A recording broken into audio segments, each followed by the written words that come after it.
বৃষ্টি ভেজা দিনে এর চেয়ে ভালো কম্বিনেশন আর কি হতে পারে। আজ সকালে ঘুম থেকে উঠেই দেখি চারিদিকে খুব মেঘ করেছে, মনে হচ্ছে রাতে বৃষ্টি হয়েছে। রাতে বৃষ্টি হওয়ার কারণে সকালবেলাটা বেশ ঠান্ডা লাগছে। কয়েকদিন আগেও মনে হলো গরম একেবারে চলে এসেছে, কিন্তু আজকে আবার জ্যাকেট পরে বের হতে হলো। কানাডার আবহাওয়া সত্যিই বোঝা মুশকিল। দুদিন এত সুন্দর রোদ থাকে, মনে হয় এবার বুঝি সামার চলেই এলো। আবার হঠাৎ একদিন বৃষ্টি হয়, সেই বৃষ্টির পর আবার কিছুদিন ঠান্ডা পড়তে আরম্ভ করে। এইভাবে গরম আস্তে আস্তে আরো কয়েক সপ্তাহ কেটে যায়। আজকে চলে এসেছি ডে টু ডেতে, এখনো ওপেন হয়নি।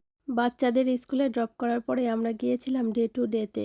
এটা একটা ইন্ডিয়ান স্টোর, এখানে খুব ভালো চালের আটা পাওয়া যায়। রোজই তো ভাত খাওয়া হয়, তাই ভাবলাম বৃষ্টির দিনে আজ ঘরে একটু স্পেশাল কিছু বানানো যাক। আজকে আর বড় প্যাকেটটা পেলাম না, তাই ছোট ছোট 2 প্যাকেট নিয়ে নিলাম, আর 1 প্যাকেট ধোসার আটাও নিলাম।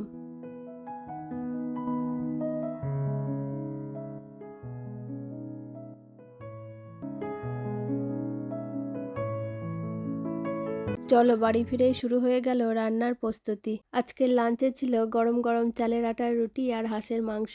এই রুটিটা আমার ছেলে মেয়ে খুব পছন্দ করে, স্কুল থেকে বাড়ি ফিরেই দেখে খুশি হয়ে যাবে। আজ ভিডিওটি এখানেই শেষ করছি। আমার ভিডিও ভালো লাগলে ফলো ও সাবস্ক্রাইব করো। দেখা হচ্ছে পরের একটি ভিডিওতে। ততক্ষণ পর্যন্ত ভালো থেকো, সুস্থ থেকো।